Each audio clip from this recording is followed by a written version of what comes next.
Welcome, everyone, to the 8th session of the Rutgers Graduate School of Education's Excellence and Equity in Remote Learning series, a collaborative project designed to support educators, students, and families during the disruption to education caused by the COVID-19 pandemic. I'm Dr. Beth Rubin, and I'm excited about tonight's special extended session focusing on how a more global education can take place within remote and hybrid classrooms. Tonight's session is called Teaching the World, How Remote Learning Facilitates Global Perspectives, and it was spearheaded by Rutgers GSE faculty, Drs. Tanya Sargent and Mary Curran. They developed the session in collaboration with Cecilia Burge of the Princeton Public Schools, Adam Gold from the Highland Park School District, and Jackie Leone from the nonprofit Locally Made, Globally Grown. Now I'd like to introduce one of our hosts, Dr. Mary Curran. Mary Curran is Director of Local Global Partnerships and Professor of Practice of Language Education at Rutgers Graduate School of Education. She's a mentor for the Longview Foundation Global Teacher Education Fellowship Program. Her scholarship focuses on local, global, community-engaged teacher education, and she's currently editing a book series on global teacher education. Thank you, Beth, and welcome to Teaching the World. For the last 10 years, we've held Teaching the World conferences on campus at Rutgers. This year, we're fortunate to be partnering with the GSE Remote Learning Series, and our focus is on how the remote context can actually facilitate global education. In our 2 hours together, we have 4 segments planned. We begin with a keynote presentation by Jacqueline Leone, followed at 7:30 with a session on virtual exchanges. Then at 8, we have a session with 2 children's book authors. And at 8:30, we have a conversation on global education with a teacher educator, administrator, teacher, and students. Throughout the program, we will all explore frameworks for understanding what global education means, why it's imperative for all of us to engage in global education as we teach for social justice, and our speakers will share examples and resources from their practice. We have a tight schedule for tonight, and we would like to have time for questions and answers, but if that's not possible, the presenters are more than happy to answer your questions via email, via the addresses which will be shared with you. Let's begin with an introduction to our first speaker, Jacqueline Leone. La Señorita Jacqueline Leone is an educational thought leader, an action advocate, wanderlust, and author who has nearly 25 years of experience in the fields of public health, education, emergency school preparedness, and family and community engagement. Most recently, Ms. Leone published her first Spanish-English bilingual children's book, Yo soy, I am, el cuento sobre mi nombre, the story of my name.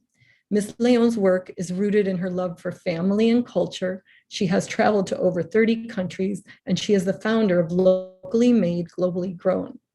We'll begin sharing a recorded presentation, Teaching the World from Locally Made to Globally Grown in our classrooms.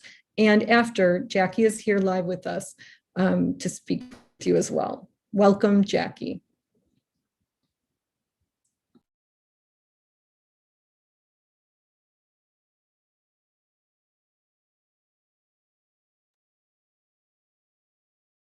A todos. Mary, gracias for such a warm introduction. I also want to take the opportunity to thank Rutgers University and all the change makers in the Graduate School of Education, including Beth Rubin and Tanya Sargent, for creating spaces to engage in critical topics such as this one. As we converse this evening, I'll be looking down at some of my notes to make sure that I do not miss any of the important points that I want to share with you. Now, I must admit, as I was preparing for today, I kept going back in my mind and getting a bit stuck. Today's conversation is around how remote learning can facilitate global perspectives. However, my brain just knew I couldn't start there, or rather here, where we are today.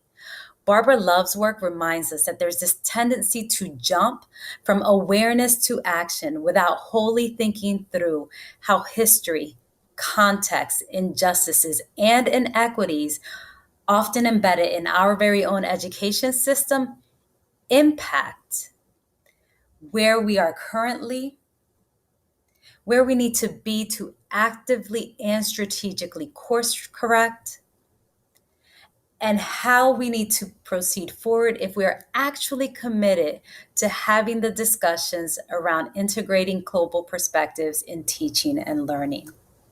She also reminds us that step 2, analysis, is often skipped and overlooked.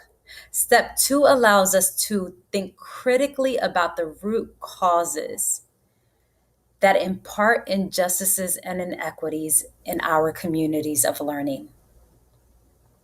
And so I say to you, we already got the education thing wrong the first time.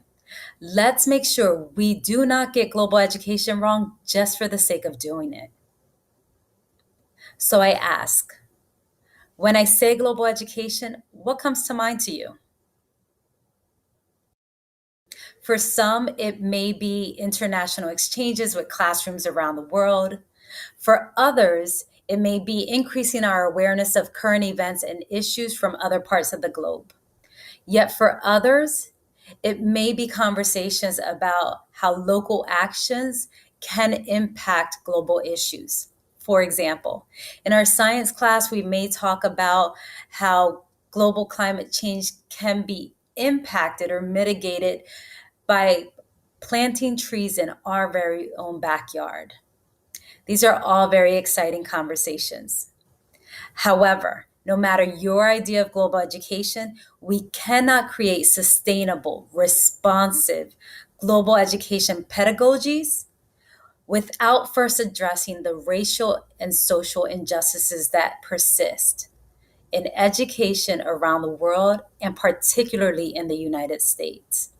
Now, when I say to you racial and social injustices, in plain language, I'm talking about our inability to acknowledge that our classrooms have more and more diverse people who are speaking multiple languages, yet we are hesitant and oftentimes irresponsible in preparing our teachers to educate the students in front of them. I am not saying anything new to you. In fact, we all know that all teachers need to have a skill and capacity around understanding the nuances of language development. We all know that all teachers need the skill and capacity to engage with students who are learning a second, third, and fourth language. We all know that all teachers need the skill and capacity to make content accessible to each and every student who sits in front of him or her. Now, when we're talking about global education, this should be the norm. This is the base of equity if we are to move forward with this pedagogy. However, in New Jersey, I have seen initiatives start, pause, and end more times than I can count.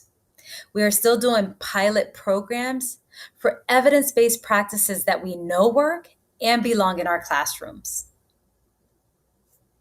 And yet, we blanket our practices around equity for all. Still, when we stall work, when we disconnect ideas, we are stemming diverse representation, we're stemming progress towards achieving equitable outcome for all of our students. We cannot ignore that for many, a move to global education will still be anchored in the colonialist American cultural standards that we have known for centuries. We cannot ignore that a move to global education will still be judged by the biases and prejudice and assumptions that we carry today. We saw it plainly on January 6th. There are still teachers, lawyers, law enforcement, adjunct professors, and even state government representatives that shudder at the very idea of some of us having access to democracy, equality, and citizenship. And so, as we're thinking about how remote learning can facilitate global perspectives, we must also think about how these elements are continuing to persist injustices and inequities towards teaching and learning. These elements are not new. They are not a secret. Social justice and education are not integrated practices. They face each other, often staring at one another without acknowledging meaningful contact with each other. The impact of these bifurcated worlds was harshly exposed to us during the pandemic. We have students in our classrooms who are facing global issues, including the deportation of their family members, who are experiencing trauma walking into our grocery stores and looking at empty shelves and having a trigger remind them of their circumstances back home during civil wars. We have students in our classrooms who had to assume responsibilities around bringing income into their home to help with the family situation. These are all circumstances that we think about and do not intentionally look in the eye to address. In fact, in our schools, we are still teaching funny shapes and calling it algebra, and focusing on Shakespearean sonnets and calling it literacy class. And yet, we wonder why there is an opportunity gap. Facilitating global perspectives is a local action. We hope that our educators will change the way they look at the diaspora of kids in their classrooms. And in turn, the kids will be recognized as global at-promise students with a global and worldly perspective to contribute. Now, while in New Jersey, we boast about our graduation rate, in 2019, the statewide rate was 90.6. Meanwhile, for English language learners, in other words, the global students whose perspectives we are seeking through remote learning was only 75.4. What do you think the graduation rate will be for the class of 2020 and 2021? Particularly for those students who had to assume additional responsibilities, as their immigrant parents, who we often overlook, became essential to your and my survival and comfort during the pandemic. If we don't integrate social justice and education, we will continue to look at education through the lens of an empty vase. The past year has taught us many lessons outside of the traditional learning spaces. The pandemic has revealed in plain sight, have multiple perspectives and solutions. They are interconnected. Teaching and learning can and should happen outside of the spaces of the four walls of our classroom. Teaching and learning can and should look different than what we have been practicing. This past year has stretched us to imagine how we prepare generations for the future to come, not only in the United States, but across the world. The pandemic has opened the world of teaching and learning for us to connect and face issues that we've been too scared, too apathetic, too oblivious, and sometimes even too righteous to do anything about. Many of our educators are going to be returning to brick and mortar with exciting new ways to engage their students, access to new resources that they discover during remote instruction. We must make sure that as we return to brick and mortar, we do not take away the creativity and ingenuity that our teachers acquired during this time. We want to afford them the opportunity to engage genuinely and authentically with all of their students. This is all very exciting. Still, I remind us that changing the fruit does not change the root. And so, did you know that the United States ranks 43rd in education out of 180 countries around the world? We, the United States, do not even rank in education amongst all the developed countries. And yes, while there is this urgency to shift to a global education pedagogy, we must first check our humanity. We must check our biases and get real about our history and how the current education system does not work for all students. We have to conduct a genuine self-reflection. What can we do now to prepare for global education? We must think about our personal responses to these three questions. When we think about global education, we must understand what our individual and community's collective response is to how we teach, how we provide feedback to students who may look different than us, and how we assess the success benchmarks and markers for all of our students. Global education is about equipping the individual to think critically about their environment and to act in just, empathetic, and innovative ways to grow our very own community. We can no longer lean on the comfort of discussing an article from around the world without really thinking through the real lives of those which the article reports on. Instead, we must lean in to connect with the students in our classroom and value their global insights. It is through this lens that we must create a forward-going, culturally affluent learning community. This means we demonstrate to students that global education is not a distinct course. It is not an add-on to the main curriculum. It is not an after-school program.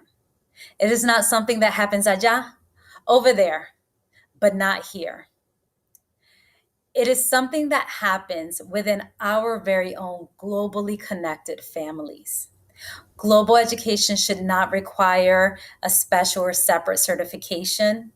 It should not be based on a teacher or a school's social consciousness to want to bring this pedagogy into our schools.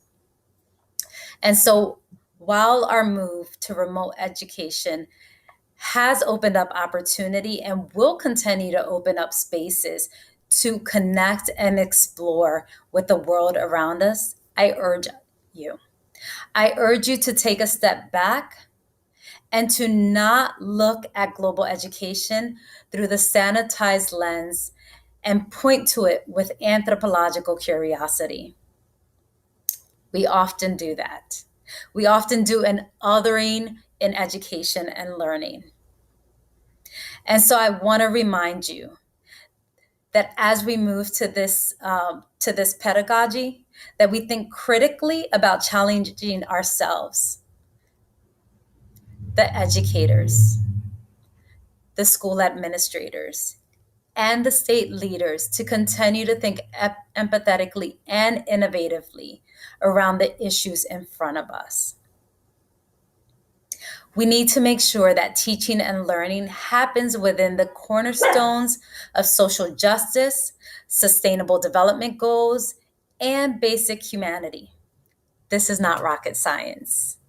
Let's not make it harder than it is. The data and research already exist. Let's use it. If only we dare, Amanda Gorman prompts us as we climb that hill towards global education. There is an opportunity to shift and create education the way it should be. Let's make sure we learn with and from the world. Let's create teaching and learning environments that include global competencies, that integrate well-being as a core operational element, and is based on healthy relationships with self, strangers, and our environment. We can do this.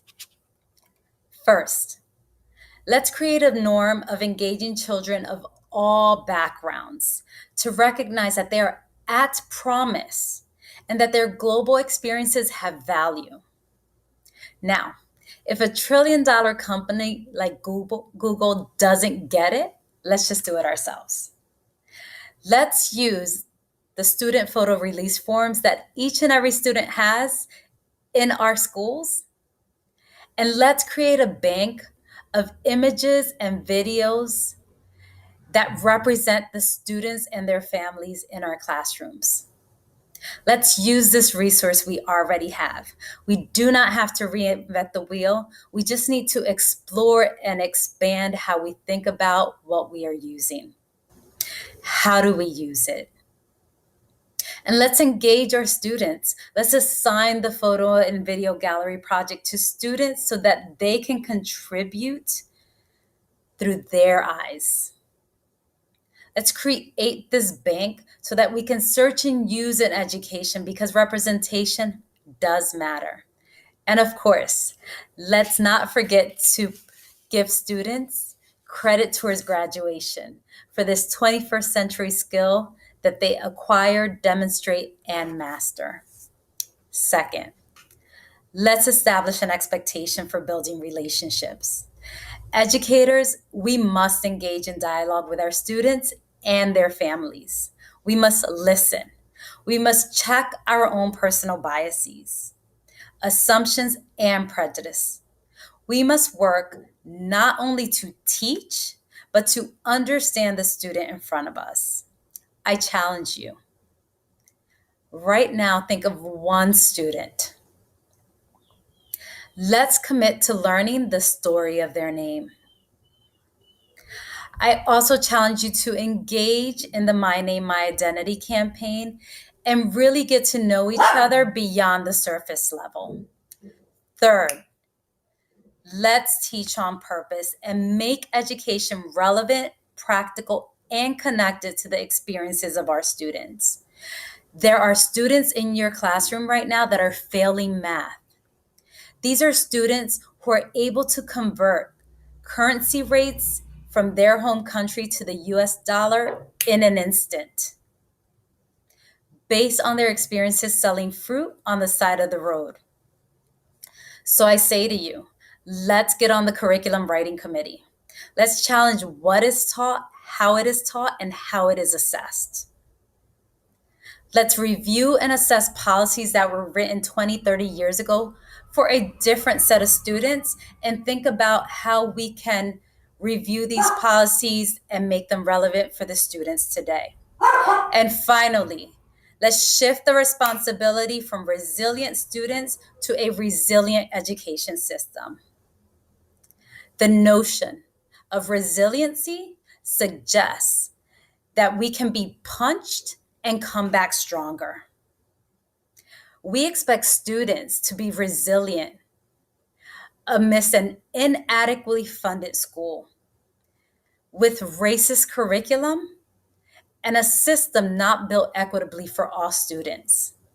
Instead, I urge us to demand that the school system, the education system, becomes resilient, that they demonstrate resiliency by engaging in a new pedagogical approach, global education, and that we embrace this as a norm and not just a practice facilitated through remote learning.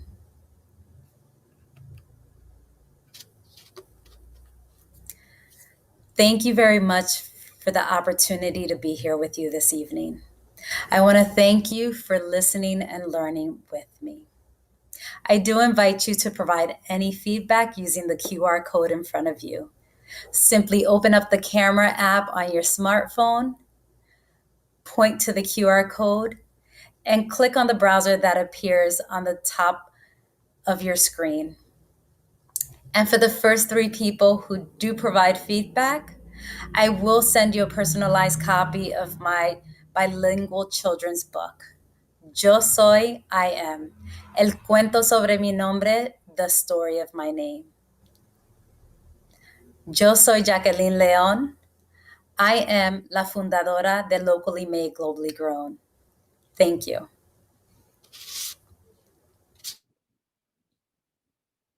Thank you, Jackie. You can open your camera now if you would like to. And thank you so much for sharing that passionate perspective on global education that's grounded in equity, social justice, and our local community experiences and voices. And what you're calling for, as you said, is really a radical change in so many ways in terms of education in general, and then really in terms of global education, because I think all too often people see, when they hear of global education, they sort of think of these opportunities to travel or for monolingual, monocultural students to be exposed to difference. And from your talk, you're really proposing something different, correct? I am Marian. It's hi. First of all, Yes. thank you for having me here. I really appreciate the work that you and the whole team at the Graduate School of Education is engaging us in, particularly around these Teaching the World series and Urban Education Matters, right? That integration of the two. What I'm proposing isn't anything new. I said that during the talk. What I am suggesting is that we look at global education more expansively. So it's not an either or, it's an and both, right? We do want people to travel. We do want people to explore. I myself am a passport junkie and a wanderlust and love to travel the world. I am actually overseas right now. So I do apologize for any interruptions with Wi-Fi. But what I am suggesting is that we do have kids in our classroom that are globally connected. They FaceTime with their families across the world every single day. They have responsibilities with their families in other countries. And so while there is a need to explore and to travel with your family and for monocultural students to gain that experience, we should also be speaking to our neighbors and our peers in our classrooms and learning from them as well. And oftentimes that doesn't happen, right? There's still this othering effect that happens. And oftentimes we don't acknowledge the expertise and the insight and the value sitting right in our very own classrooms. And so that's where, my talk about social justice and education and integrating the two really stems. We want to make sure that we hold space for social justice in our very own classrooms. Thank you so much. Thank you for offering to share your book with our participants today, and for the QR code so that people can follow up with you as they need to. Thank you.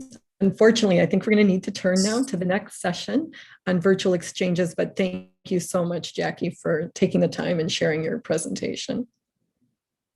Absolutely, Mary. Thank you. Yes, thanks. So our next session tonight focuses on 2 virtual exchanges. Even while we're not able to travel, we can continue to reach out beyond the 4 walls of our classroom via virtual exchanges. The first exchange you're going to hear about tonight is between 2 high schools, one in Highland Park, New Jersey, and the other is in Mérida, Yucatan, Mexico. So I'd like to introduce you to our speakers, and you can open your cameras now too. Dr. Ignacio Esteban is from Spain and has worked as a second language teacher in several countries and at many different levels from middle school to graduate courses. He has taught in Highland Park High School, New Jersey for the last 17 years. Adriana Medina joins us today from Mérida, Mexico, where she is an English language teacher at the Unidad Bachillerato con Interacción Comunitaria, the UABIC, working with high school students and coordinating the foreign language area at the university level.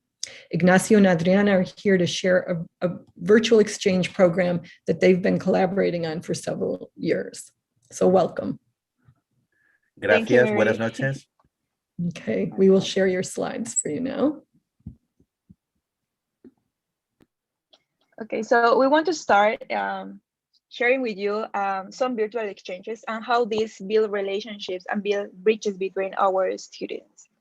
We are doing virtual exchanges between Highland Park and Unidad Académica Bachillerato con Interacción Comunitaria. These 2 high schools have very different characteristics, but we found that they are working together and find a lot of similarities. The first school is Highland Park. It's a high school, and the students that are working in this program are Spanish students. They are learning Spanish, and they are in different levels in these classes. The other school is the Unidad Académica Bachillerato con Interacción Comunitaria, and this school is characterized by the project that we have in our city, because this school is helping a very difficult area where the students didn't have enough opportunities to continue studying high school. So for them, it's a very important opportunity to improve their skills and also to have a better life. In this case, the students are the ones that are in the English classes. So our students in Merida, they are learning English, and in Highland Park, the students are learning Spanish. So we using both languages. On the next slide, you can find the collaborations that we're doing during these years. The first one are the conversation cafes. We also have video exchanges, letter exchanges, video conferences, and the last one is the exchange project. So we're going to start talking about the conversations cafes. The conversation cafe is when some students from Rutgers University visit us to Merida, and they are working with our students, making them to practice English by different activities. They also make some projects to have a result at the end of this time. They are practicing the culture that they have in Merida, trying to explain it in other language. Also using the Maya language that we have here in Merida, we also use Spanish and of course English to practice. Then we have the video exchanges that is going to help us. This was actually originated because Dr. Curran has been collaborating with this school in Mexico for a few years now. And she thought that it would be a good idea if some students from Highland Park High School would just make a little video to send them so they could watch. That first project eventually evolved to an entire conversation that we had over like 8 years now, where our students in Highland Park, New Jersey would be creating videos to send to the students in Merida. And then the students, you can see here in the picture, would be watching it, and then they would be creating their own videos. The videos first started just introducing themselves, showing the different schools and different cafeteria foods and everything, but eventually it became an entire conversation, that dialogue that they had, where they would talk about the difference between Thanksgiving traditions or Dia de los Muertos. And the video exchanges eventually gave us an opportunity to then even expand into different exchange projects like the letter exchanges.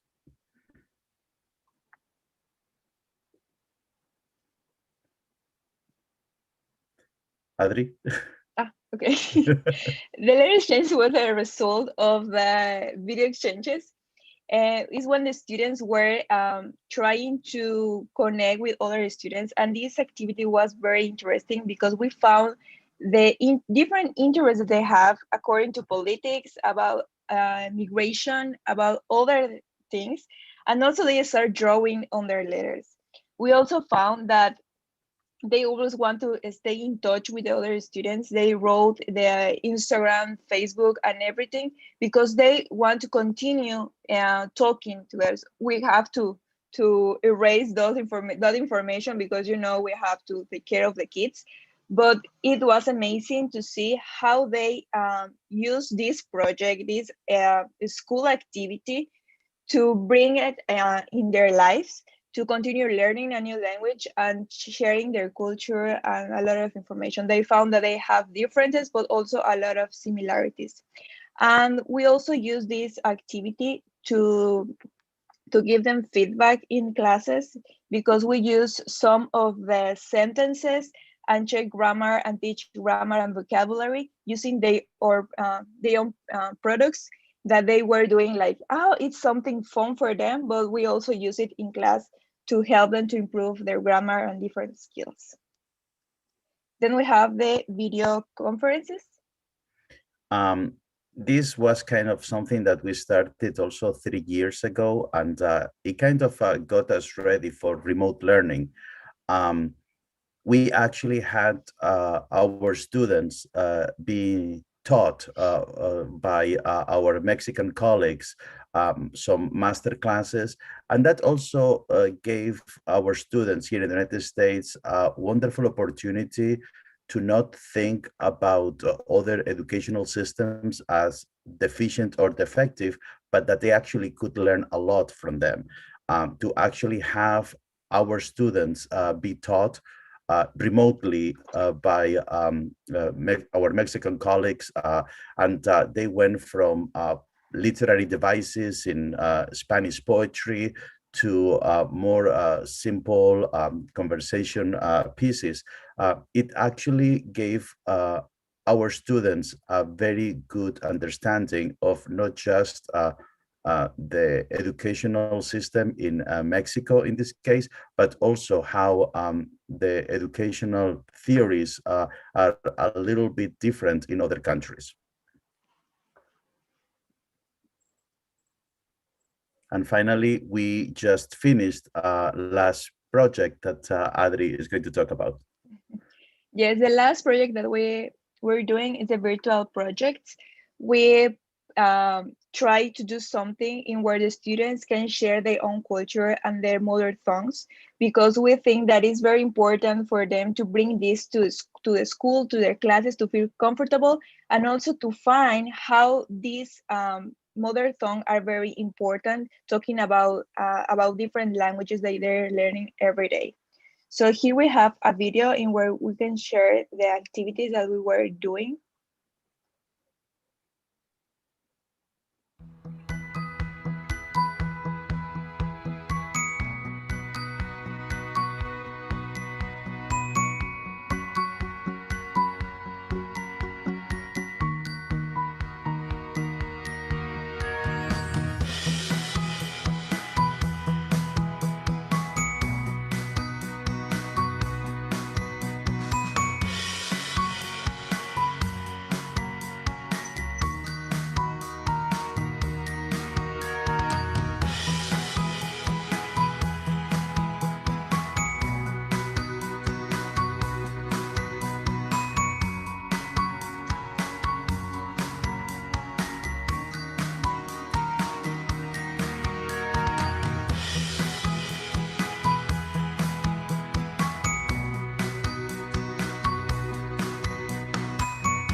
This is a little bit of what we were working during 3 or 4 weeks with our students.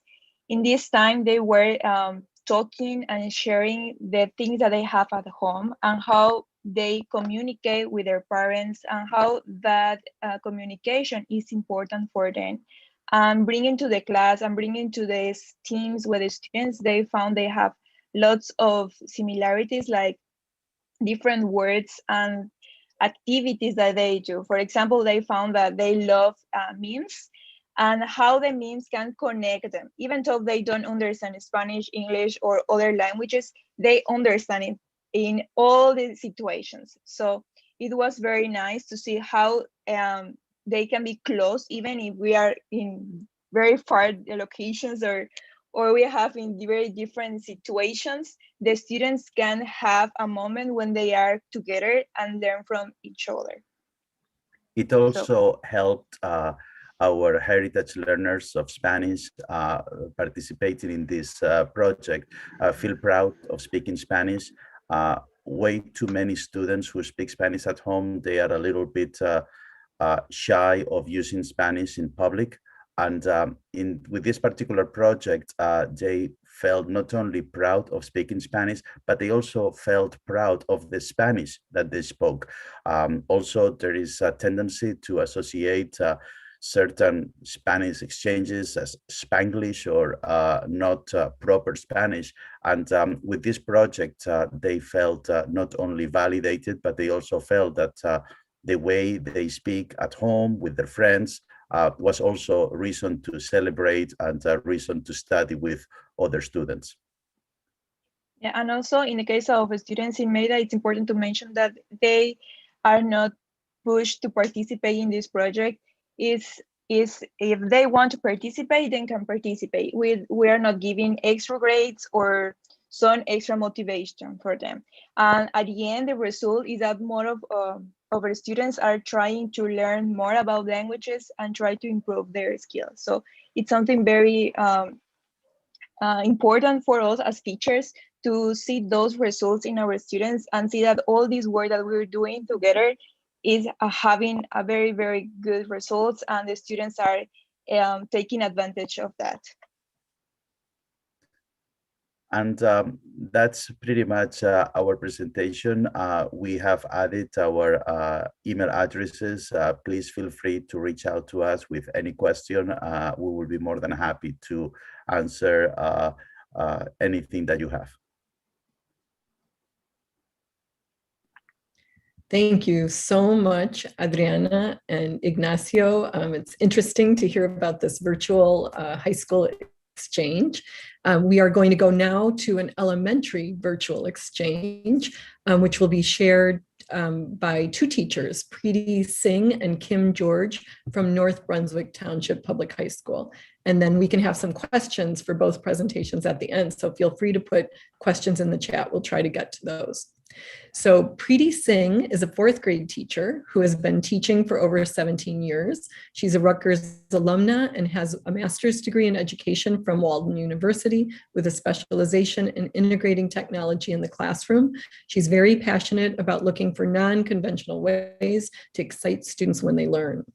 Kimberly George is a Google certified educator, currently teaching in an elementary school. She's a proud Rutgers alumna and a wife and mother of two. She teaches technology and computer science, and during this pandemic has been providing technical support to students, teachers, and families. She also serves as a technology ambassador for her school and web manager for her school district. So please welcome Preeti and Kim. We'll share your slides for you two now. Thank you, Dr. Karen. Good evening, everyone. Welcome to our session. Ms. George and I will be sharing our experiences using video conferencing with you today. Next slide, please. I would also like to thank Dr. Curran and her team at Rutgers for giving us this opportunity. So Preeti and I had this guiding question: how can I incorporate authentic cross-curricular experiences in my classroom? And we found that video conferencing provided these diverse, unique experiences. On the next slide, we're going to take you through a journey tonight. You'll travel around the world with us, and you'll piece together connections to these 4 domains of global competence: recognize perspectives, communicate ideas, take action, and investigate the world. So on the next slide is our first stop: Mystery Classroom. So you partner up with a fellow educator around the globe, and you schedule a video conference and you have fun. Your students ask yes/no questions, and they determine the location of their buddy class. Students are driving the learning. They're taking on jobs during this process. They're researching, they're reading maps, they're tracking answers, they're formulating questions, they're communicating ideas, they're strengthening their collaborative skills, they're building decision-making skills along the way, and they're developing deductive reasoning skills. This goes on top of learning the geography to play the game. These are pen pals for the 21st century. You can also adapt and play mystery number, where the teachers keep a number a secret and the students use their knowledge of numbers to solve the puzzle. Listening skills and deductive reasoning are crucial. So you can connect with videos, you can connect with video conferencing, and the platform doesn't make a difference. It could be Google Meet, it could be Zoom, it could be Flipgrid, Grid Pals. So use your network. You might already belong to a Facebook group. You might have an educator Twitter PLN. Maybe just the people that you know with. You can reach out and you can develop that connection. You decide how deep to delve into your buddy classroom connection. Preeti's going to take us through the next slide. So just like Kim had talked about, we can make our connections depending on whichever platform you use. I use, lot of video conferencing platforms. So in fourth grade, in our nonfiction writing unit, the students are supposed to research a country. To make the writing unit a little bit more interesting, what I do and always done is try to get teachers from all over the world to present their country to my students. Sometimes it would be with students, with their students, or sometimes just the teacher, depending on the time difference. And I think this collaboration with the teachers had really make an authentic experience for my students, because then they get to ask questions right then and there with the teacher from that part of the world. And some of the countries for the nonfiction unit that we visited was Saudi Arabia, Brazil, Greece, Egypt, India, Russia was some of the countries. And in the next slide, talking about in fourth grade, we talk a lot about human rights. And human rights is one of the topics we discuss. And we read many books about people who fought for human rights. So my students were very moved by and impressed by the story of Malala and wanted to do something with education to make a difference. So I tried to look for teachers around the world who would talk to my students. And I finally got to talk to a teacher in India who was willing to listen to us and come up with a plan to help students and help educate any student who would be interested in learning the American method of, reading or writing or math, if they would be interested in. And we also connected in the United States with Monticello and talked about slavery in our social studies unit. And to make things a little bit fun, we also visited a farm in Florida where we visited these elephants for the Ringley Circus, where, the elephants don't go to the circus anymore because of animal cruelty. So they talked about how these animals, these elephants are safe in this farm right here. And the next slide. Next up is Africa. Yeah. Second grade students at our school connected with a Peace Corps member who was staying in a small village in Africa. So we had a second grade teacher and her nephew joined the Peace Corps, and she wanted to keep in touch with him. And on top of that, she had the goal of exposing her students to a different culture. They even connected with a school in Africa thanks to her nephew and his persistence, because the school was not near to him. On the next slide, you'll see how this went beyond what Sharon and I had planned. So yeah, they were exposed to a different culture, and they got to meet some of the locals with Daniel that he was working with, and they learned some African songs and dances. They were investigating their world, but it went way beyond the curriculum. They found out that Daniel frequently went without electricity where he was living in his village. One time he was so eager not to miss the Skype again, and he went to a gas station where a generator was running so he could have a video conference with his second grade pals. They learned about what Daniel was eating and how things were different. There weren't supermarkets just down the street filled with items like Doritos and Kraft mac and cheese like Daniel was missing. So they took action. They donated and shipped food to Daniel. They recognized perspectives. Their schoolmates in Africa feared lightning strikes because sometimes people died just from the charge passing through the ground. So again, these second grade students took action. They raised money to purchase flip-flops for their students in Africa so their buddies could have that little bit of insulation and not be so afraid of a lightning strike. These students learned how to say, I can identify when a situation needs to be changed and when it needs to be improved. I can describe a plan to take action for improving a situation. We could not have scripted a more powerful lesson to teach these second grade students empathy. Preeti's going to take you through the next slide. So besides empathy and teaching all this skills to our students, we also invite a lot of guest speakers to our class. And, it breaks up the session for our students. They love having guest speakers. So what I do before every unit, I always invite especially for reading, for fiction, I invited an author who talked about her book and took us through the fiction process of how they should be writing their stories. And later on, we were doing personal narrative. So we got another author in our classroom, and she talked to them how to edit and revise their writing when they finished doing all their drafts.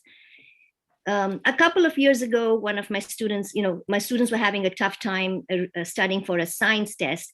So what I did was I collaborated with a teacher from India.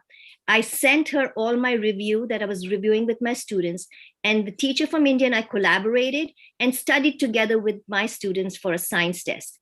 And I was so proud of them. They learned everything so beautifully from both of us, and they aced the test. So just a little collaboration, just mixing it up with another teacher from another part of the world made a lot of difference for my students who were excited about learning from two different teachers from different parts of the world.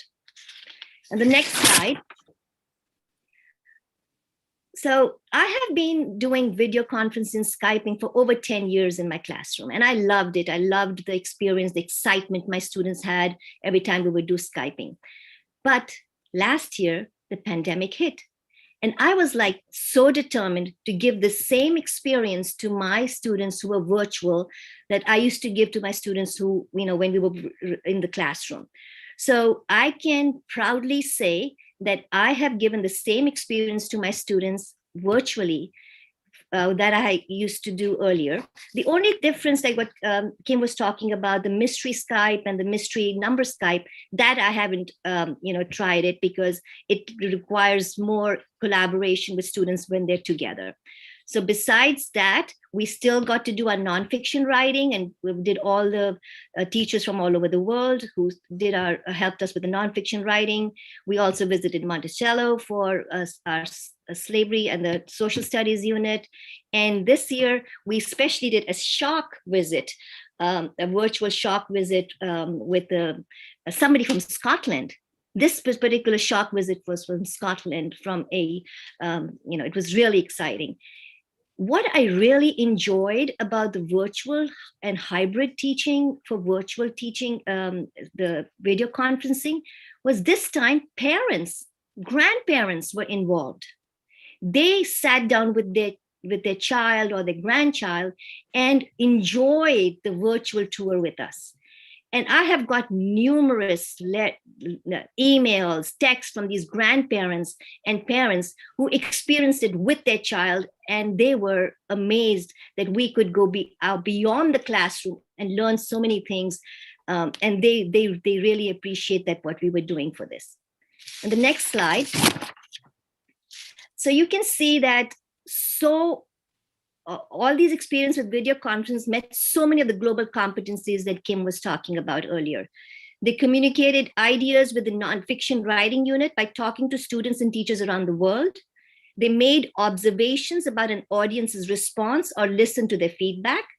And then they took action as we collaborated with teachers from India, helping students to get educated around the world. They adopt an opinion about an important issue and try to find evidence for a reliable source to support that opinion. So just by video conferencing, we could obtain all these global competencies, which is so wonderful for our students. The next slide. Now, you might be thinking, I'm concerned about time. My curriculum's full, my day is full. This was not an add-on. These experiences that you hear Preeti and I talking about, this was not something that was just a special treat. It was interwoven into the curriculum. The outcomes are aligned to standards. You just have to look for the opportunities. This multidisciplinary approach might provide the best results for your student growth. On the next slide, you'll also see that when students and teachers make these connections beyond the classroom roles, they have an authentic audience. They can be exposed to varied teaching methods. They can get some new learning pathways, and it helps them build a global perspective. And Preeti is going to finish out for us. So thank you so much for listening to both of us, and if we have shared some resources in the chat for you. If you need to ask us or contact us, please don't hesitate to, ask us. We will help you get connections. If you need to get connections to do a video conferencing to your classroom, whatever you need, please do not hesitate to contact both of us. And thank you so much. Thank you, Dr. Curran, for giving us this opportunity, and everybody stay safe. And we have some resources that you'll find in the chat. Thank you very much, Preeti and Kim. Thank you, Preeti, Kim, Adriana, and Ignacio, if you want to turn on your cameras too. I think we have a few quick minutes for some questions. And there was one in the chat where someone asked, how do you make all these connections with teachers around the world? So I don't know, maybe Preeti and Kim, you had a lot of connections. Does one of you want to take that question, please? So I'll take a quick one. So like I said, I've been doing this for almost 10 years, and I've built up a whole, like an address book of connections. And earlier we used to do a lot of Skyping. So I have a lot of teachers. I belong to a group of almost 600 educators on Skype. And all I have to do is punch in my thing. Can anybody do mystery Skype with me? Or can anybody do a mystery number Skype? And if you need these connections, I can share them with you. We've gone through Skype in the classroom connections. We've done Flipgrid connections. The Sharp one I did through Flipgrid. So you could do Twitter. Kim, I think Kim's done a lot of Twitter and other connections, right, Kim? Right. Twitter was the big way that I would find teachers that were looking to have a mystery Skype or mystery number experience. And the new space that's growing is the Flipgrid Grid Pals. It's a great place to start. Great. So it sounds like people listening could reach out to the two of you to find out about the Skype group and which, who you're following on Twitter. So you're getting the information. Here's another question for you too. Maybe this one I'll direct to Ignacio and Adri. Teachers worry about getting permissions to do these kinds of things. So can you talk a little bit about how you work with administration? We only have like 2 minutes, so really quick response to that, please. Okay, so in our case, it's not easy because we have to deal with permissions about related to the school, the principal, other teachers, because sometimes we have to arrange the schedules with the students in Highland Park. So we have to take the students from other classes. So we have to ask for different kinds of permission, but also we have to think about their parents, because when we are not in classes, when we have the students from vacations, we have to ask the parents for permissions to allow the students to go to school. And also when we are doing these exchange programs, we have to check if the students have the connections, if they have the technology to work with, and also to ask the school and the parents for the permission to use the pictures and the videos of the students in front of the cameras and sharing with other schools. It's not easy, but we can do it, and we find good results for that, doing that.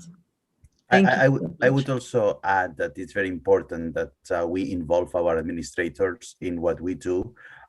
We believe that the study of foreign languages is crucial for the development of the child. So we need to make sure that the foreign language programs are part of the curriculum and are in contact with the other disciplines. And that is actually a way to make sure that this is something that then administrators will feel more eager to support. Thank you. Thank you to all four of you. It's really impressive to hear the kind of work you're doing, really going above and beyond. Unfortunately, we'll have to turn to the next session, but thank you very much. Thank you so much. Thank you. Yeah, that is. So in the next session, we are going to hear from two children's book authors, Geeta Varadarajan and Nushin Alu. In addition to sharing two valuable resources we can use in our classrooms, they share their perspectives on how important our selection of resources is in order to counter narratives as we work to change what are often parochial, exclusionary, or stereotypical narratives found in our classroom.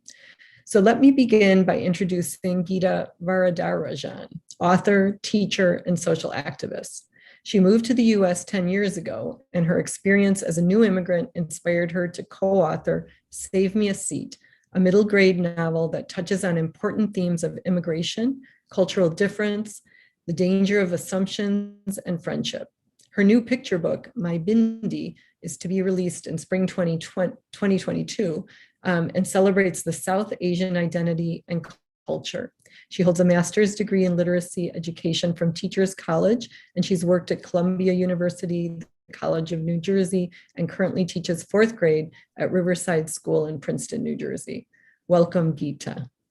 Thank you so much, Dr. Karan. And this is my second time at this beautiful conference, and I'm so honored to be here to talk to you about writing, to talk to you about why writers write and what impact it can have on the communities that read the books that and consume the literature that's written by children's book authors. So I am the author of Save Me a Seat. And before I go on to talk more about the book and its impact, I want to say that as a writer, the most important thing that drives you to write a story is to put your identity on the page, to tell the world who you are, where you come from, and what's important to you. And to also convey messages that are important, that are in your heart, so that those who read your stories can live their lives differently as a result of that. So what's Save Me a Seat all about? For those who haven't read the book, on the next slide, you'll see the story is about two characters, Joe and Ravi. So Joe, as you see, is American and Ravi is Indian. And the story, can we move to the next slide, is about Ravi, who just moved to America from Bangalore, India. And he is new in Albert Einstein Elementary School. And he's trying to figure out where he fits in. Joe, on the other hand, has lived all his life in the same town and was doing just fine until his best friends moved away. And now he's on his own. So Ravi and Joe might be from very different places, but they both have to deal with a common bully, the popular and cool Dylan Samreen.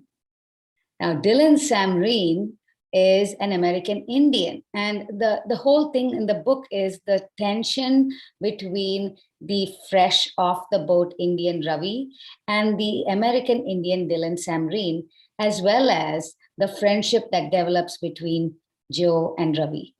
So on the next slide, with the help of a jar of leeches and a double blue peanut M&M, they get rid of, they bring Dylan Samreen down and become friends in a course of one crazy week. And that picture there really conveys this whole idea of local and global. Now, we think that we have to travel to see the world, to meet people who are different from us. But America presents us this incredible opportunity, this incredible diversity. And if only we looked around, if only we were curious about the person sitting right next to us, we might just be all friends. So the book has been used in so many different ways to bring people together, to bring our worlds together, and to bring ideas together. And one big initiative that I have found, as this book has become popular in the US and around the world, is the idea of community reads, where an entire community, an entire classroom, an entire school, and even an entire town and an entire state read the same piece of literature. It brings them together to have discussions, important conversations around the themes of the book. And in this case, themes of immigration, cultures, assumptions, foods, styles of parenting, living, friendship, and so on. And therefore, you don't have to go around looking for diversity in the world. You can find the world right here in your state, in your town, in your school, and right there in your classroom. So Just a couple of examples I thought I would share. This is the Read Across Rhode Island initiative. So Rhode Island in the year 2017 adopted Save Me a Seat as their Read Across Rhode Island book.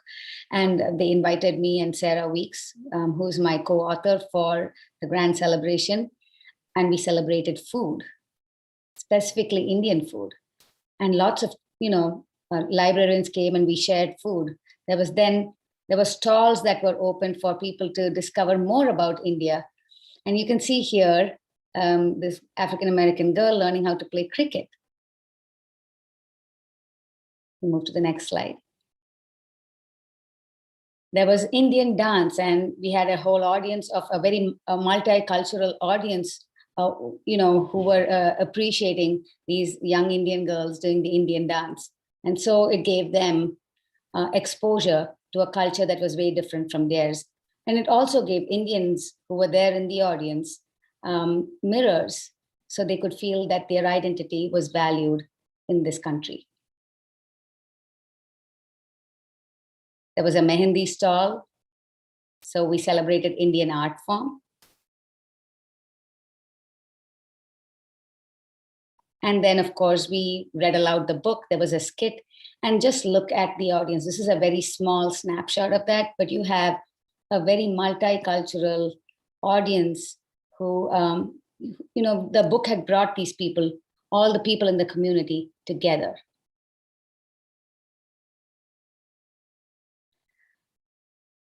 Schools have also adopted it as a one book, one school read. And this was in a school in Newark, where the teacher had done this activity called When Friends, where kids had to get together and find out, what they had in common. And it is from the book. The When Friends was an activity that the teacher in the book does.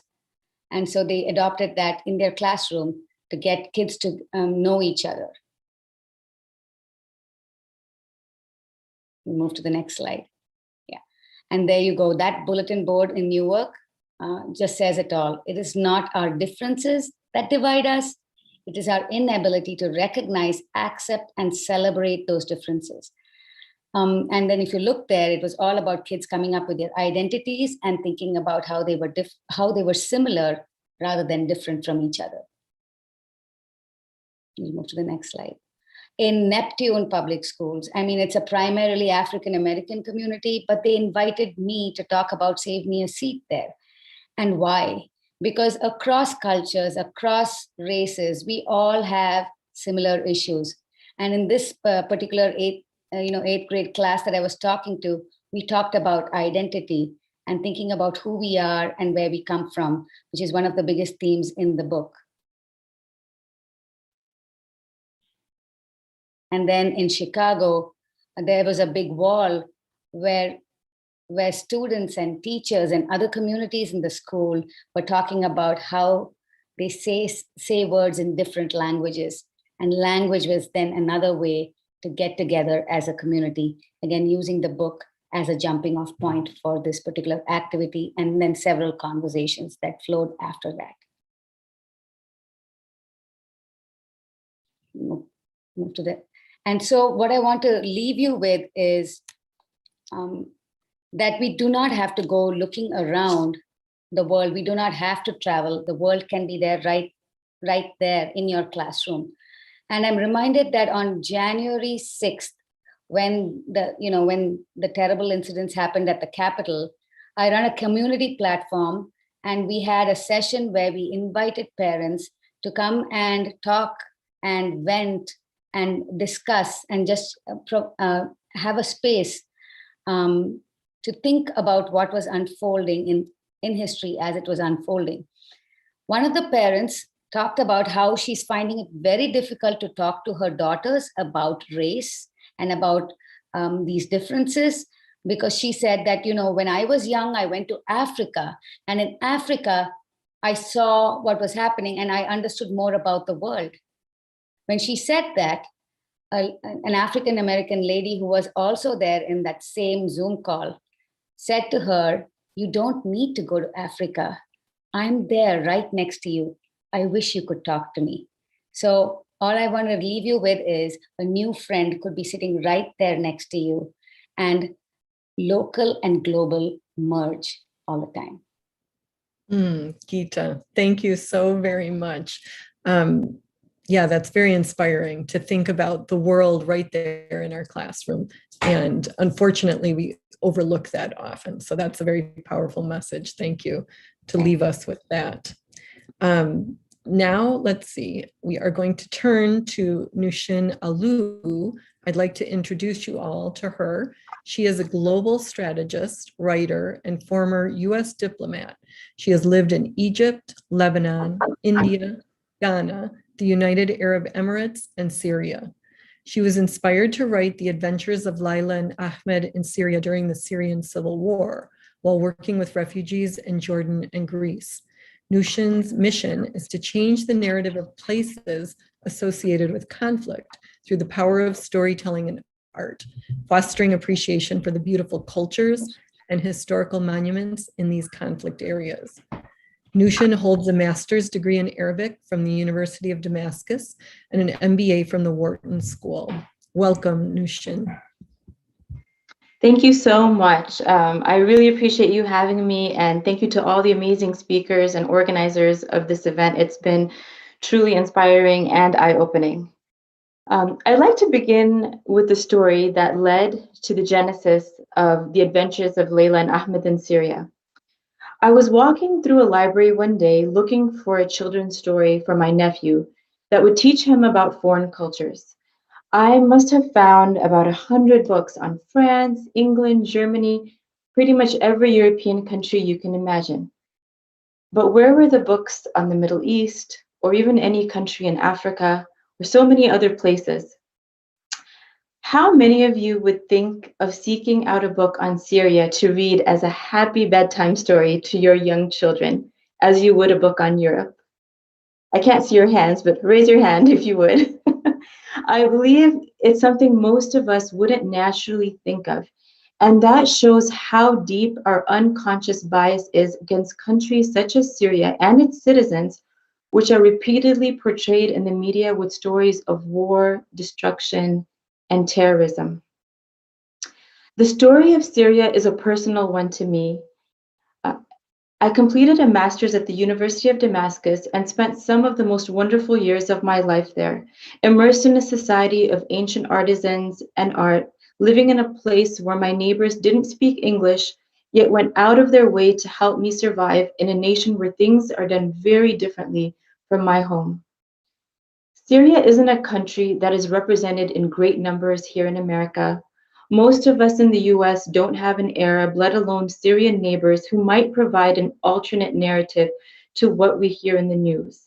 And in the world of travel bans, war, pandemic, art and literature are some of our only tools to counteract the negative stereotypes and bias that we witness daily in the news, media, and even in our schools. So being of Muslim origin myself and married to an Arab man, I am no stranger to offensive language against my community and my family. And sadly, it has only increased over time.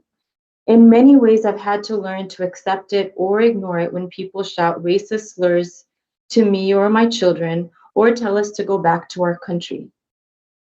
Many of us have learned just to tolerate this type of behavior because it's not worth it to be angry.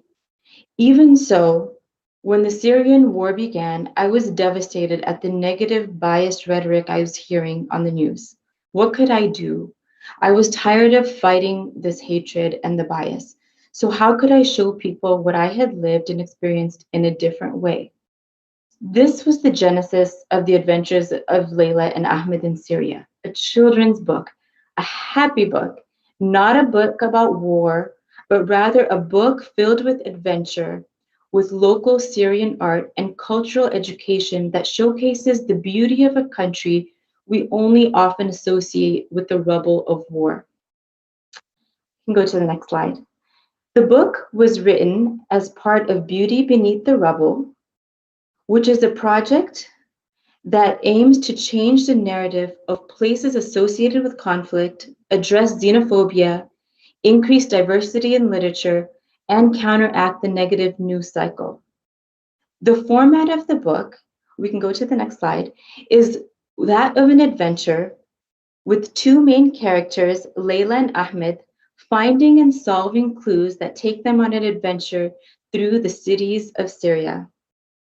The characters are poised, and we can go to the next slide, as the grandchildren of Ibn Battuta, a North African Berber and Arab explorer that in fact explored more countries than Marco Polo, but is little known in the US due to his Arab origin. And that's a picture of him up there.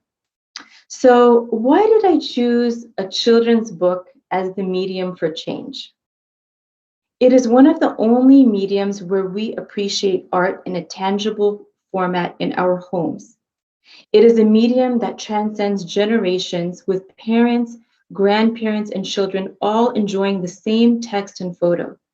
And as such, it can be a non-confrontational way to address bias and introduce new perspective. I call it a children's book for adults. If we scroll through the next pictures, you can see that beauty is a major concept of this book, as it's a wonderful way to counteract the images of war. And the artwork in this book, this is a picture of Hama, a city in Syria. The artwork in this book was done by a Syrian refugee artist who studied at the University of Damascus and wanted a way to express through her art the beauty of the country that she grew up in, but now had to leave, and that her children actually had never seen. So these pictures all represent real scenes in Syria. This is one of Bab Tuma in the Christian part of Syria, and shows the normal restaurant type culture that most everyday Syrians experienced prior to the war. And if we can continue to scroll through some of the art. I wanted to show you some of the unique design concepts in this book. The artist actually took a very personal stake in this book, because when she read the story prior to agreeing to read the art, she realized that she also had a Layla and Ahmed of her own, a son and a daughter, and who had never seen Syria. And she said when she read even the text of the book to her children, it is the first time that they experienced the country with her, having been estranged from it for the years of the war. And if you look at so you can go back to the previous page, I'm sorry. If you look at the way she rendered the boy, he's wearing a red shirt, Ahmed, and blue shorts. And this was her own way of creating the character of Ahmed, which he's wearing actually the same outfit that Ayan Kurdi, which is a child that tried to migrate with his family across the waters to Greece. And he ended up passing away in the waters and landing on shore. And this was her artistic portrayal of Ahmed, wearing the same clothes of the Syrian refugee boy that basically risked his life, unfortunately, to achieve freedom in a different land during war. So there are many little hidden things like that in the art of the book, and many stories that we can tell. And we can go to the next slide. In addition to a book, and we can continue to the next two slides, one thing I'd like to talk about is how do we engage beyond a book? A book is something we can read and then that's it, or is it? Part of what we did in this project is to ensure that we have a resource on the website, and we can keep going to the next, and also some beautiful bookmarks and other paraphernalia, but that we have a resource on the website to provide more details about the cities and cultural concepts referred to in the books, and provide a resource for curious parents or teachers. Because often you can be an educator or a parent that wants to teach about a different place or country, but you might not have as much familiarity with it. So we've provided educational resources and background on our website. In addition to that, we exhibited the artwork of the book pre-COVID during a 4-month exhibit at the Museo in Anaheim. The exhibit was essentially a walk through the book with the original artwork of the book, which are life-size oil artwork that took about 2 years to complete, displayed on the walls, and clues from the book for children and adults to follow to essentially walk through the book and walk through Syria. In the center, we had some Syrian artifacts to again bring the book to life, so to speak. And the exhibit was widely successful, and we had planned to take it elsewhere, but then COVID hit. But these are just a couple of examples of how you can go beyond the book and bring it to life for educators and for children. I encourage you to continue to challenge what you hear in the news about people and places that you might not be familiar with, and to think about how you can change your narrative for yourself, your family, your students, and hopefully to read and enjoy about Syria and the adventures of Layla and Ahmed in Syria. Thank you so much. Thank you, Nushin. It's interesting to me that your book is an illustrated children's book. However, you can see how it would really make a wonderful text for middle and high school students too. And I can imagine them being given the task of writing, researching, writing, creating a similar book, or even museum-like exhibit like you did. So Thank you. I think we have time for some questions for Geeta and Nushin. So let me begin with this. It seems to me that through your writing, the two of you, and the art that you've created in your book, you're really responding to bullying and racist behaviors and discourse. And so maybe you'd like to speak a little bit about what you see as the role of teachers in combating this sort of racist discourse, these behaviors, bullying, as well, that are unfortunately all too prevalent. I can go first with that. As a teacher myself, I think literature is a great jumping off point to lead discussions on very difficult topics. Rather than preaching to kids, if you use a good book and a good story to convey the message, it's far more powerful, and it's also very safe. Like, it takes away the bias that you might bring into a discussion, but rather use the text as the jumping off point for that. So I feel like if you were to use Save Me a Seat and you really critically read the book yourself, then you would be able to lead those discussions in the classroom with your students. And then you can, really move from text to life. And when you make those kinds of connections, when kids start to make those kinds of connections, then you do see that through the awareness of those conversations, children start to change. Thank you. Nushin, I don't know if you'd like to add anything. No, we can go to the next question. That was well said. Okay. Sounds good. The next question has to do with choosing literature in the classroom. There have been a lot of conversations out there these days about what kind of guidelines teachers should be following when they're choosing literature, and that's children's books or young adult novels that they're reading. As authors, I don't know if you'd like to chime in on that question. I actually think that's a difficult one because our world is so vast. We have so many different topics to cover. It is hard to prioritize and narrow down the literature that you pick to the few books that you only have time to cover. That said, I do recommend just looking at what the underrepresented groups are even in your local area, or your country, or your classroom, and making sure that at least some of those groups are addressed in the literature that you bring to the book, and that can at least help create a more inclusive environment for your particular classroom. But I don't think it's possible to cover every single topic, unfortunately, that we would want to cover. Geeta, did you want to add anything to that? Yes, I think that if you also look at it from the lens of what are the books that serve as mirrors, what are the books that serve as windows and sliding doors, then it might help you to choose books that are serving all those lenses in your classroom. So look at your student population and then think about it from that lens. And it might be then easier to choose books. Mm-hmm. That idea that you can see yourself in a book, or you can see others, or you can take on different perspectives, right? That's correct. And one last question. So You, Gita, when you started, said something really beautiful about, creating from the voices and connecting to voices when you write. And maybe quickly, we only have about a minute or two, but if you want to say something about the process of writing your books, I know you mentioned a little bit in your talks, but how do you connect with that voice or go about doing this for someone who might want to write a book? I think the first thing is, what is the message you want to convey to an audience? And I think Nushin talked about the fact that we don't want war-torn countries to be seen as unhappy, horrible places, but that there was so much beauty, and there is so much beauty. So really, what is the message you personally want to convey? Like, what's that voice inside you wanting to say to the world?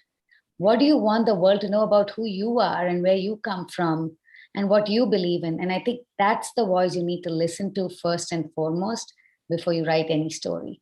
Because if you're going to write the story of somebody else, it's not going to be coming out in an authentic voice.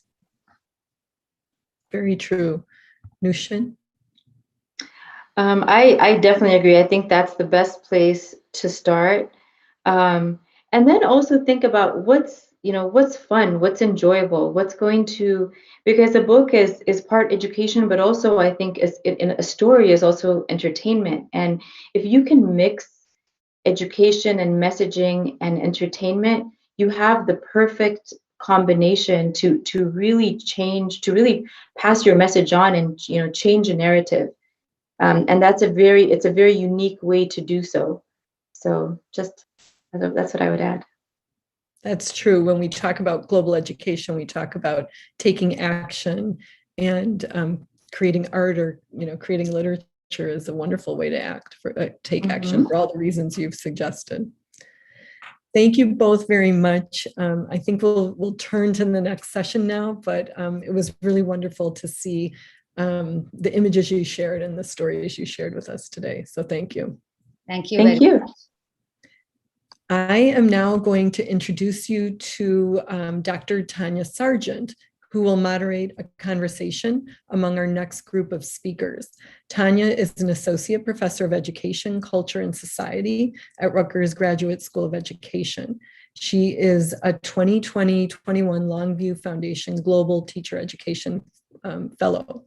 So welcome, Tanya.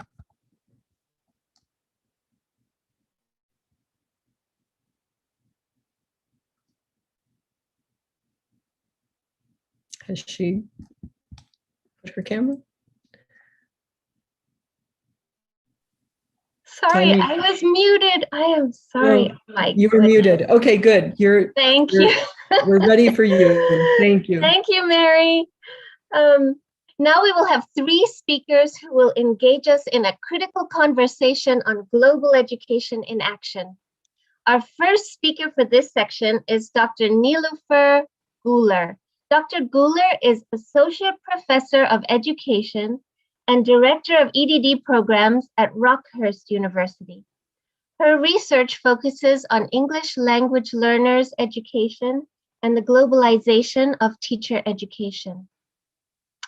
Dr. Guler, you bring the teacher education perspective to the conversation. Why do you think it is important for teachers to be prepared to engage in global education? Hello, thank you, Tanya. It is very important for teacher educators to be prepared to engage in global education because of several different reasons, but the most important and crucial ones are, first, K-12 schools are getting more diverse each year. We have the total K-12 population, 9% of the total K-12 population is English language learners right now. And almost 40% of K-12 students, they speak another language at home. So teachers should be ready to teach these students, and they should have the global competencies to value diversity and show it in their teaching, in their dispositions. And the second reason is teachers should prepare students for the jobs in this global world. And it is very important for those students to have global competencies, and teachers are the people who are responsible for increasing the global competencies of their students. The world is a global place, we all agree on it, and students need to gain their global competencies to be successful at professional and personal level. I just read an article, and Williams said in 2015, no community, no culture is more dynamic and more progressive than their schools, and no school is more dynamic and progressive than their teachers. So our teachers should have these global competencies and bring their students, help them get ready for the future. Several studies have been done in increasing the global competencies of students. First, research tells us that if teachers know about global competencies, they can disseminate that information and increase the global competencies of their students. And if the opposite is the case, if teachers do not know that skill, obviously they cannot teach it to their students. Once students have these global competencies, what happens? How do we see what kind of changes do we see in them? They appreciate other cultures. They value diversity. They want to learn about other cultures, literature, as our speakers talked about today. And they learn critical thinking skills because they learn to approach the ideas from different angles. They start to pay attention to global events. And some research have found that, they can even benefit their own cultures. They start to be part of the, volunteer groups. They try to give back to their communities. So gaining global competencies, yes, it is very important at personal level, professional level, and it is very important for civic reasons and economic reasons as well. So it is crucial for our teachers to be ready to teach their students these global competencies. And the best way, our speakers talked about study abroad opportunities, reading literature. It has superpowers in increasing the global competencies of teachers. Not everybody can travel, around the world or, have study abroad experiences, but there are several local community, organizations, NGOs, and schools participate with those, collaborate with those. There are a lot of opportunities. As Tanya, I was one of the GTE fellows, Global Teacher Education Fellows for 2017 and 2018. We had opportunities to work with pre-service and in-service teachers, and then, learned about what they are doing in their classes, during their student teaching experiences. And the results were amazing. So it is very important to help our teacher candidates or in-service teachers to understand the importance of global competencies.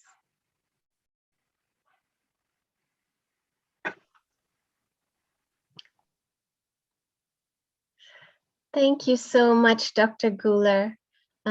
Such an important point that if we want to prepare future global citizens, we must prepare teachers to engage in this work. Our next speaker is Mr. Chen Gang, who joins us from China. Mr. Chen is founder and director of Kehuan Schools in Shanxi, China. His Kehuan Gordonston School is a recipient of the Xiao Meihua Prize, the highest prize from the Chinese Ministry of Culture for training in the traditional classical art of Chinese opera. The Kehuan School's motto is cultivating world citizens with a Chinese soul and a global vision. Their mission is to become a model for the harmonious integration of Chinese and Western education, philosophy, and civilization. While Mr. Chen is speaking, he will share some photos from his school. My question for Mr. Chen is, What does global education mean to you, and how do you put it into practice in your school?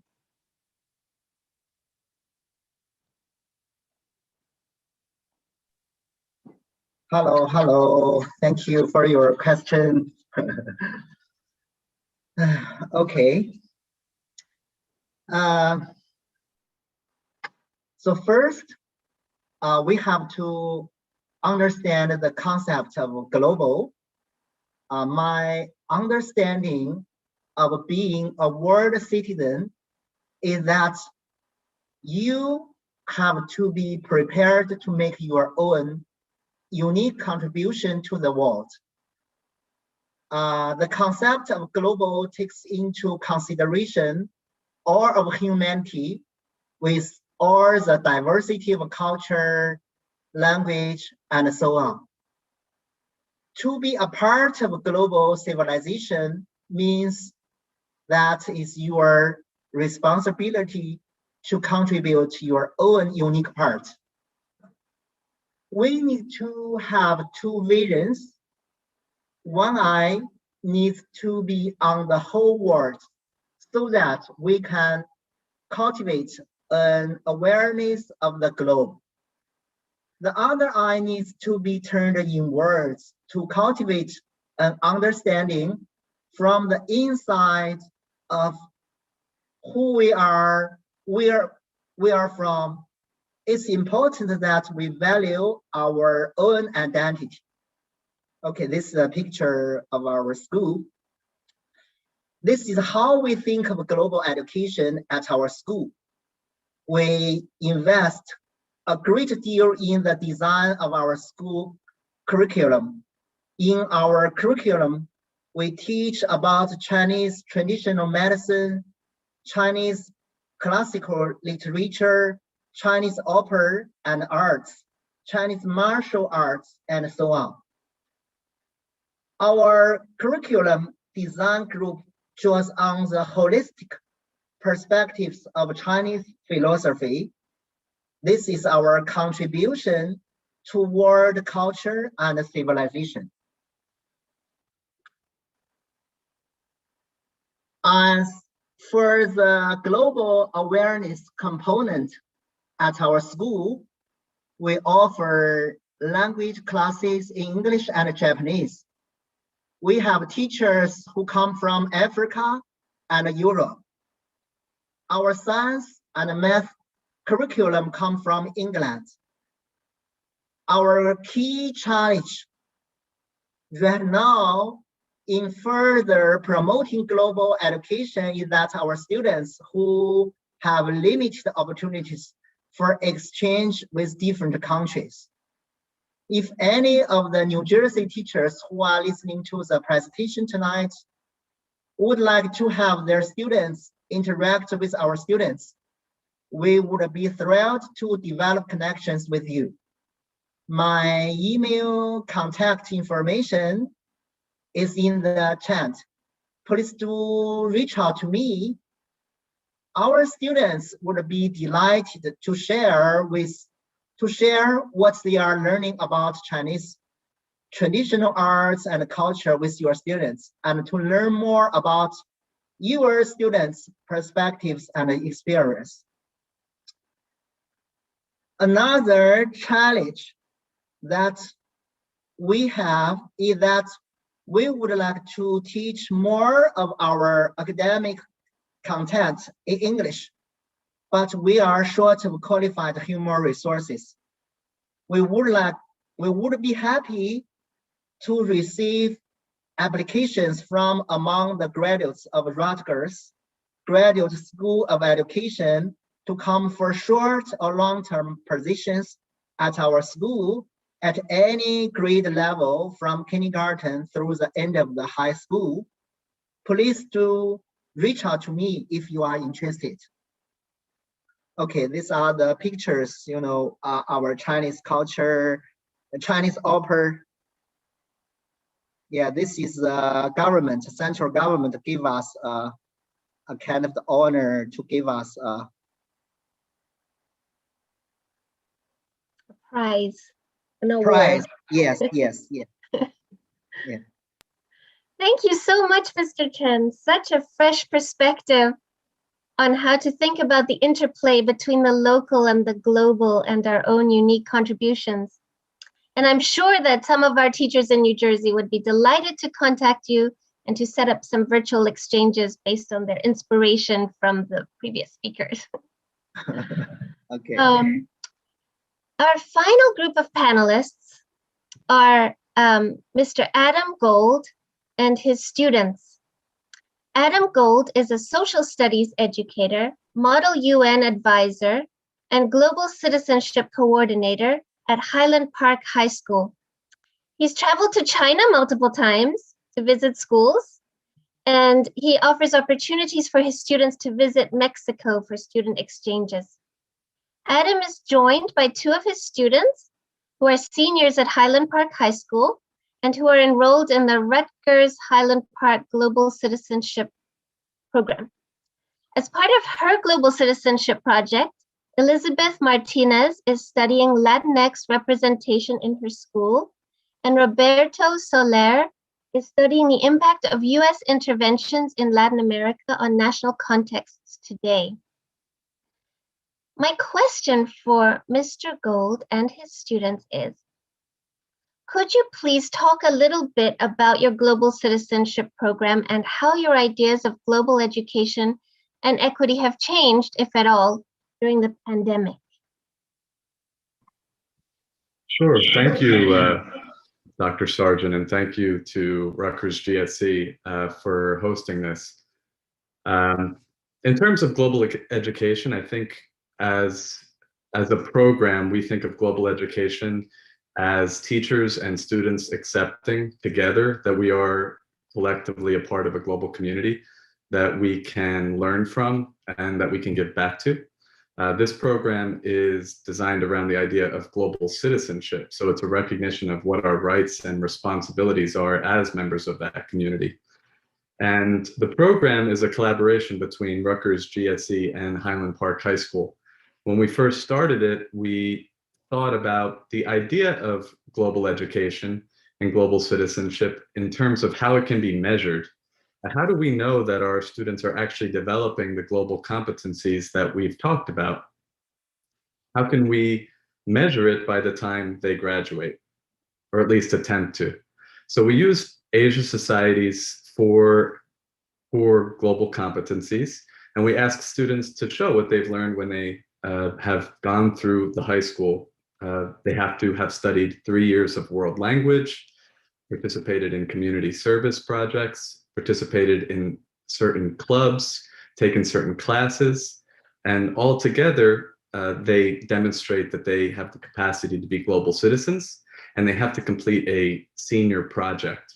That senior project takes them through the journey of showing those core global competencies, asking them to learn about the world and then apply what they learn to address their local community and to think about equity in the process. And so two students who did a really wonderful job with this year, despite us being virtual for the basically 95% of the process of their senior project.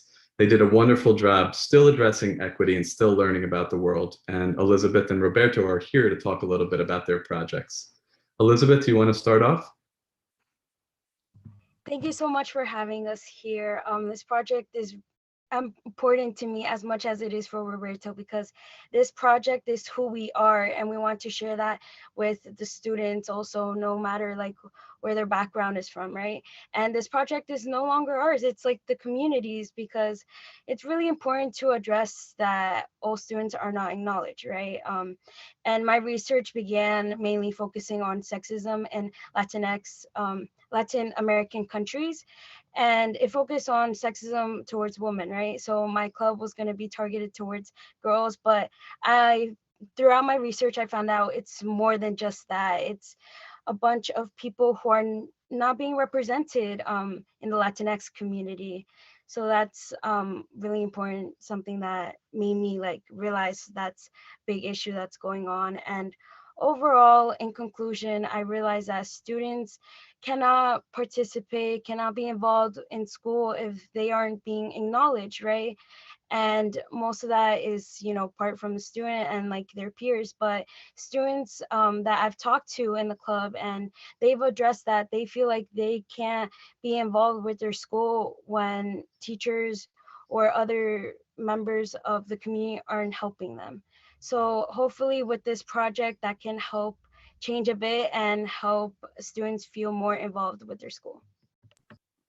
So Elizabeth asked this essential question about representation, and it eventually evolved through the process of working with Dr. Curran and Dr. Curran's students, doing college level research on the subject, figuring out how to communicate her ideas. It evolved into establishing a Latinx club at the school as a result of her work, figuring out how to take what she was learning about the world and then realizing some of what was happening in her own community and a way that she can give back. And Roberto was actually involved in revising some curriculum. Thank you, Mr. Gold. My project was mostly inspired by a story that I heard of my family, and how my great-grandpa and the rest of my family dealt with U.S. intervention and the effect of that U.S. intervention. I myself, as an immigrant, as many other students at Highland Park are immigrants or children of immigrants, have similar stories that have to deal with U.S. intervention. And that's what really inspired my project, which was creating a project for students in APUSH classes, where they would study an intervention, specifically the reason why and the direct conflict, and then they would study what exactly happened afterwards and how does that affect politics today. And I think that's what made my project different from a lot of other projects, because it focused on two main things. One, the effect on contemporary politics, and two, it told the story that a lot of students were missing, a story that was also part theirs. It was the story of immigrants and children of immigrants. And I felt that it was a topic that wasn't being talked enough in class. And I just really wanted to focus on that. Thank you, Mr. Gold. And so, Dr. Sargent, to your question, I think both of these students were able to address an equity issue and think critically about their community through this process. And if anyone's interested in learning more about the project, they can reach out to me, to Dr. Curran, and visit the link that we have available for you. Thank you so much, Mr. Gold and Elizabeth and Roberto. It's been really wonderful to have an opportunity to hear from students tonight. We have time for a couple of questions, and I think I will start with a follow-up question for Adam, Elizabeth, and Roberto. I know that you hope to have a broad impact on the school and beyond through the Global Citizenship Program. And you've already kind of indicated a little bit about the impact that goes beyond the program and the individual students in the program. But I wonder if you could tell us a little more about how the handful of students in the Global Citizenship Program at Highland Park High School have impacted the entire student body and beyond. So if I could just start on that, right? This is an equity issue, because this program ends up attracting students who are more academically advanced at the point that they enroll in the program as juniors. So we have to think about that it's inviting a select few students to involve themselves. And so the question is, how can those students then reach out more broadly? And you have two examples of this here. And I could just say, as I'm a teacher of one of the US history classes that Roberto was thinking critically about, and his work changed the way I was thinking about teaching my own class. And now I'm incorporating an activity that he created into my class even after he graduates. And so it has a long-term impact on the next 50 students that I have in the classes next year and beyond. And maybe Elizabeth, you want to talk a little bit about that too? So my project is more than just having a club. It's also of having a mural in our school and also having a Latino night. So something that's very important to address, especially with everything going on of COVID, we can't ignore that. But during the meetings, many students felt like it was a safe place to talk about their struggles, especially in their homes back where they are from, their countries, and how their families are struggling. And they've found like a safe place to talk about all of that. And I feel like it's really great that we finally have a Latinx club in our school. And I hope that there's so much more the club can do for the students. Thank you so much to all of you. And now perhaps a question for Dr. Guler. Dr. Guler, can you tell us a few more strategies of how we can enhance the global competencies among teachers? When I was doing my fellowship for global teacher education, I worked with a mentor from Michigan University, and together we developed several assignments. One of the assignments was I asked my students to go and talk to international students on campus. Just talk to them, learn about their culture, learn about schooling. And first, it was a hard assignment for the students because they never had contact with international students, which was mind-blowing for me. Then, the reflections were really good. They learned about the value and difference in each culture. One of the students said in her reflection, I will never categorize, a few countries as one group, one culture. Then we talked about other subcultures that we have in the communities and, how we approach them. And then I ask students to describe their culture, who you are, where you're coming from, because I wanted them to look at their culture and reflect on it. One of my students commented and said, this was the hardest assignment I had to complete because I never thought about my culture. And, again, the reflections were very, very strong. I highly encourage, Latson and Billings say that if we don't provide meaningful experiences for teacher candidates and teachers, when they teach those different diverse student groups, we just strengthen their stereotypes. So they should have some meaningful experiences with diversity. So having specific goals and communicating these goals with the students are very important. Also, helping our students understand their own culture, reflect on their own culture, understanding their role in this global world, and helping them understand that they are part of this global world. They are producing culture and they are consuming culture. So it is very important. And starting with the teacher candidate himself or herself. Thank you so much, Dr. Guler.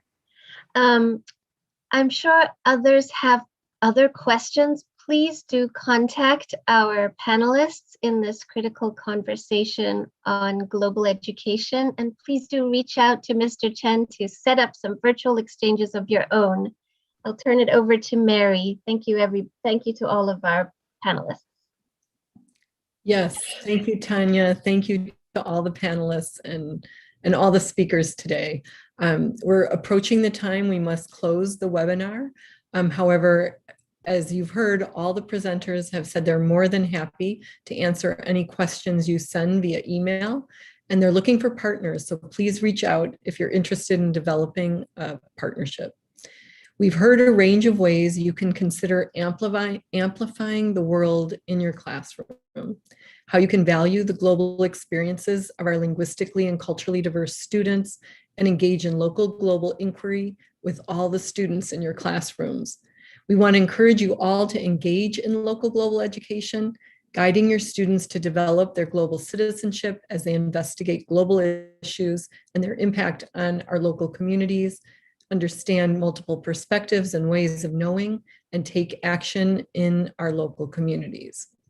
We want to extend our appreciation to all of today's speakers: Jackie Leon, Adriana Medina Ojeda, Ignacio Esteban, Preeti Singh, Kim George, Geeta Varadarajan, Nishun Alu, Nilofer Guler, Chen Gang, Adam Gold, Elizabeth Martinez, and Roberto Soler. Thank you for sharing your time and experiences with us today.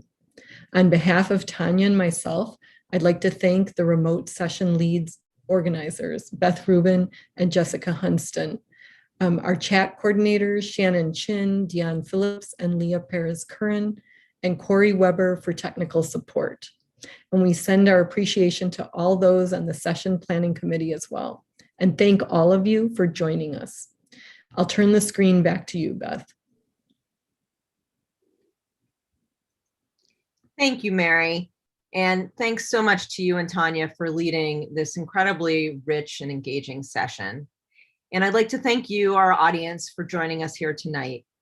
Please join us next month on April 7th at 7 p.m. for our 9th session, Trans Youth in the Remote Classroom. Until then, stay well, stay safe, and good night.